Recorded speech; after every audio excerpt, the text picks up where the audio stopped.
الرحمن الرحیم۔ اس کائنات کے متعلق 4 نقطہ نظر ہیں۔ اس سے پہلے کہ میں ان 4 نقطہ نظر کو آپ کے روبرو رکھوں، مناسب سمجھتا ہوں کہ ایک بات آپ حضرات کے گوش گزار کر دوں۔ وہ بات یہ ہے کہ کائنات میں جتنی بھی چیزیں ہیں ان کے متعلق سائنس کی معلومات بہت ہی کم ہے۔ سائنس کے پاس تو کیوں کا جواب سرے سے ہے ہی نہیں، اس کے پاس صرف کیا کا جواب ہے، کیوں کا جواب نہیں۔ مثلا وہ یہ بتا دے گا کہ ہائیڈروجن اور آکسیجن کے امتزاج سے پانی بن جاتا ہے۔ اس سے پوچھا جائے کہ پانی کیا ہے تو وہ یہ جواب دے گا کہ پانی ہائیڈروجن اور آکسیجن کے مرکب کا نام۔ لیکن اگر اس سے یہ پوچھا جائے کہ ہائیڈروجن اور آکسیجن کے امتزاج سے پانی کیسے بن گیا اور پانی کے اندر وہ خصوصیات کیسے پیدا ہوئی جو خود ہائیڈروجن اور آکسیجن میں نہیں۔ مثلا ہائیڈروجن ایک جلنے والی گیس ہے اور آکسیجن جلنے والی بھی گیس ہے اور جلانے کے عمل کو تیز کرنے والی بھی ہے۔ مثلا اگر ہائیڈروجن آگ ہے تو آکسیجن آگ ہونے کے ساتھ ساتھ پیٹرول بھی ہے جو جلانے کے عمل کو تیز کر دیتی ہے۔ تو دونوں خطرناک گیسیں ہیں اور دونوں جلنے اور جلانے والی گیسیں ہیں، جلانے کے عمل کو تیز کرنے والی گیسیں۔ ان دونوں کے ملانے پر اور ان دونوں کی ترکیب سے اور ان دونوں کے امتزاج سے پانی جیسی چیز وجود میں کیسے آ گئی جو خود آگ کو بجھا دیتی ہے۔ یہ خصوصیات کیوں پیدا ہوئی؟ سائنس کے پاس اس کیوں کا جواب نہیں ہے۔ کیا کا جواب تو ہے لیکن کیوں کا جواب نہیں ہے۔ بات کو ایک دفعہ اور واضح طور سے سمجھ لیں کہ سائنس کا یہ تو بتا دے گا، اگر اس سے سوال کیا جائے کہ پانی کیا ہے تو اس کیا کا جواب دے دے گا کہ پانی یہ ہائیڈروجن اور آکسیجن کے مرکب کا نام ہے، یہ آکسیجن کے ایک حصے اور ہائیڈروجن کے 2 حصوں سے مل کر بن گیا ہے۔ اب آگے بڑھ کر کے اس سے یہ سوال کیا جائے کہ ان دونوں کے امتزاج سے پانی ہی کیوں بنا اور پانی کے اندر وہ خصوصیات کیوں پیدا ہوئی جو خود جس سے پانی بنا ہے اس کے اندر نہیں، تو اس سوال کا جواب سائنس نہیں دے پائے گی۔ نیز اس سے یہ پوچھا جائے کہ سوڈیم اور کلورین دونوں کے امتزاج سے کھانے والا نمک بن جاتا ہے، بولے ہاں بن جاتا ہے۔ یا بالفاظ دیگر اس سے یوں سوال کیا جائے کہ نمک کیا ہے تو وہ یہی بتائے گا کہ سوڈیم اور کلورین کے مرکب کا نام ہے، ان دونوں کو ملا دیجئے تو کھانے کا نمک بن جائے گا۔ کیا کا جواب تو سائنس نے دے دیا، لیکن اس سے ہم یہ پوچھیں کہ سوڈیم تو ایسا جوہر ہے کہ اگر اس پر ہاتھ رکھا جائے، اسے ہاتھ لگایا جائے تو جل جاتا ہے، اور کلورین ایک زہریلی گیس ہے، تو ایک زہریلی گیس اور ایک ہاتھ لگانے پر جل جانے والی، جل اٹھنے والی چیز، دونوں کو ملا دینے کے بعد یہ کھانے والا نمک کیوں بن جاتا ہے؟ اس کیوں کا جواب سائنس کے پاس نہیں۔ نمک کیا ہے؟ جواب دے دے گا کہ سوڈیم اور فلورین کا مرکب ہے، لیکن اسے یہ پوچھا جائے کہ سوڈیم اور فلورین دونوں کو ملانے کے بعد نمک کیوں بنا اور نمک کے اندر وہ خصوصیات کیوں آئی جو خود فلورین اور سوڈیم کے اندر نہیں، تو اس کیوں کا جواب سائنس کے پاس نہیں۔ اتنی بات ذہن میں رکھ کر کے اب آگے بڑھیے۔ کائنات کے بارے میں جو 4 لک آؤٹس ہیں، 4 نقطہ نظر ہیں، ان میں سے پہلا نقطہ نظر تو یہ ہے کہ کائنات انسانی وہمے کی پیداوار ہے۔ یہ سب کچھ فریب ہے، وہم و خیال ہے، حقیقت میں کوئی چیز نہیں ہے۔ اس کائنات کا سرے سے کوئی وجود ہی نہیں ہے۔ کائنات اور کائنات کے اندر موجود چیزیں یہ سب انسانی واہمے کی پیداوار ہیں۔ حقیقت یہ ہے کہ کوئی چیز نہیں ہے، کچھ بھی موجود نہیں ہے، کائنات سرے سے ہے ہی نہیں۔ ایک لک آؤٹ یہ ہے، ایک نظریہ یہ ہے جو کائنات کا سرے سے انکار کرتا ہے، اور اس نظریے کے ماننے والے کائنات کو انسانی واہمے کی پیداوار کہتے ہیں اور کائنات کو ایک فریب نظر اور وہم و خیال سے زیادہ حقیقت نہیں دیتے۔ اور دوسرا لک آؤٹ اور دوسرا نقطہ نظر یہ ہے کہ کائنات ازلی اور ابدی ہے ہمیشہ، اور دوسرا نقطہ نظر یہ ہے کہ کائنات ازلی اور ابدی ہے، ہمیشہ سے ہے اور ہمیشہ رہے گی۔ اس کی نہ کوئی ابتدا ہے اور نہ کوئی اس کی انتہا ہے، نہ اس کے پیچھے کوئی خالق و منتظم ہے اور نہ اس کو چلانے والی کوئی ذات ہے جو اسے اس کی منزل کی طرف لے جا رہی ہے۔ پہلا لک آؤٹ سمجھ میں آیا کہ یہ کائنات سرے سے ہے ہی نہیں، انسان جو کچھ سمجھتا ہے وہ فریب نظر ہے، وہم و خیال سے زیادہ اس کی کچھ حقیقت نہیں۔ اور دوسرا لک آؤٹ یہ ہے کہ کائنات ازلی اور ابدی ہے، اس کی نہ ابتدا ہے نہ انتہا ہے، ازل سے ہے ابد تک رہے گی، ہمیشہ سے ہے ہمیشہ رہے گی، اور اس کائنات کے پیچھے کوئی خالق و منتظم اور مدبر نہیں ہے۔ تیسرا لک آؤٹ یہ ہے، تیسرا نقطۂ نظر یہ ہے کہ یہ آپ سے آپ پیدا ہو گئی ہے، ازلی اور ابدی نہیں، آپ سے آپ پیدا ہو گئی، اس کا کوئی پیدا کرنے والا نہیں ہے۔ اور چوتھا لک آؤٹ، چوتھا نقطۂ نظر یہ ہے کہ اس کائنات کو بنانے والا ایک خالق ہے، ایک مدبر ہے، ایک منتظم ہے، اور اسی کو ہم اللہ کہتے ہیں۔ اب ان چار نقطۂ نظر میں سے کون سا نقطۂ نظر صحیح ہے، کون سا لک آؤٹ کریکٹ ہے، اب ہم اسے کیسے سمجھیں؟ تو یہ جان لینا ضروری ہے کہ کسی چیز کو پرکھنے کے لیے اور جانچنے کے لیے کہ صحیح ہے یا غلط ہے، دو طریقے ہیں، ایک طریقہ عملی ہے اور دوسرا طریقہ علمی ہے۔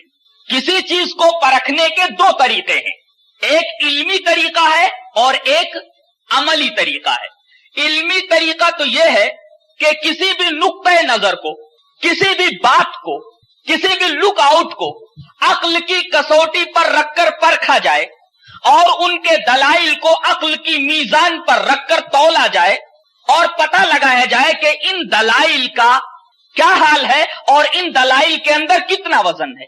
اس طریقے کو ہم فلسفہ کہتے ہیں، اس جانچنے کے طریقے کو ہم فلسفیانہ طریقہ کہتے ہیں اور اسے فلسفہ کہتے ہیں۔ اور دوسرا طریقہ عملی طریقہ ہے۔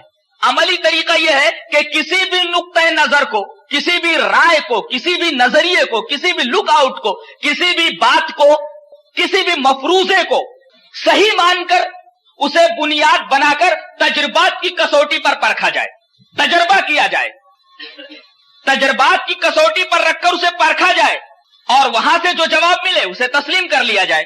یہ طریقہ عملی طریقہ ہے اور اسے ہم سائنسی طریقہ کہتے ہیں۔ تو علمی طریقے کو فلسفیانہ طریقہ کہیں گے یا فلسفہ کہیں گے، اور عملی طریقے کو ہم سائنٹیفک طریقہ کہیں گے یا اسی طریقے سے اسے ہم سائنس کہیں گے۔ سائنس ہر اس بات کو ہی تسلیم کرتی ہے جو تجربات کی کسوٹی پر صحیح اتر آئے، وہ چیز صرف عقلی بات کو تسلیم نہیں کرتی۔ اب آئیے ان چاروں نقطۂ نظر کو ہم علمی کسوٹی یعنی فلسفے کی میزان پر اور عملی کسوٹی یعنی سائنس کی میزان پر کس کر دیکھتے ہیں کہ ان چاروں نقطۂ نظر میں سے اور ان چاروں لک آؤٹس میں سے کون سا لک آؤٹ اور کون سا نقطۂ نظر اور کون سا مفروضہ صحیح ہے۔ پہلے ہم پہلے لک آؤٹ کو، پہلے نقطۂ نظر کو فلسفے کی میزان پر پیش کرتے ہیں، اور جیسا کہ میں نے بتایا کہ پہلا لک آؤٹ یہ ہے کہ یہ کائنات سرے سے ہے ہی نہیں، انسانی واہمے کی پیداوار ہے۔ چلیے اس کو ہم فلسفے کی میزان پر رکھتے ہیں، اس نظریے کو، اس لک آؤٹ کو ہم علمی کسوٹی پر کس کر دیکھتے ہیں۔ ہم یہ پوچھتے ہیں کہ تم کیا کہتے ہو؟ بولتے ہم یہ کہتے ہیں کہ کائنات کا سرے سے وجود ہی نہیں۔ ہم یہ پوچھیں گے کہ تو نے جو یہ کہا کہ کائنات کا سرے سے وجود ہی نہیں ہے، تیری یہ بات وہم ہے، خیال ہے یا حقیقت ہے؟ تو اگر کہتا ہے کہ میری یہ بات وہم اور خیال ہے جو میں نے کہا، تو بات یہی ختم ہو گئی، اس لیے کہ جو تو نے کہا وہم اور خیال ہے تو وہم اور خیال تو کچھ ہوتا ہی نہیں ہے کہ اسے تسلیم کیا جائے، وہم اور خیال اس لائق ہوتا ہی نہیں کہ اس کیئر کیا جائے اور اس پر توجہ دی جائے۔ تو بات یہی ختم ہو گئی کہ تو نے جو یہ کہا کہ کائنات کا سرے سے وجود ہی نہیں ہے، یہ وہم ہے، خیال ہے یا حقیقت ہے؟ کہتا ہے کہ یہ وہم اور خیال ہے، بات ختم ہو گئی، اس لیے کہ اگر یہ وہم اور خیال ہے تو وہم اور خیال قابل توجہ نہیں ہوتا، بات ختم ہو گئی۔ اور اگر کہتا ہے کہ جو میں نے کہا کہ کائنات کا سرے سے وجود ہی نہیں یہ حقیقت ہے، تو اس کا مطلب یہ ہے کہ تو انسانوں کو دعوت دے رہا ہے کہ تیرے اس نظریے کو تسلیم کریں، اور تو نے اپنے اس نظریے کو، اپنی اس بات کو حقیقت کہا ہے، وہم اور خیال نہیں کہا ہے۔ اس کا مطلب یہ ہوا کہ تجھے خود اپنے وجود کا اقرار ہے، اپنے ذہن کا اقرار ہے۔ اسی طریقے سے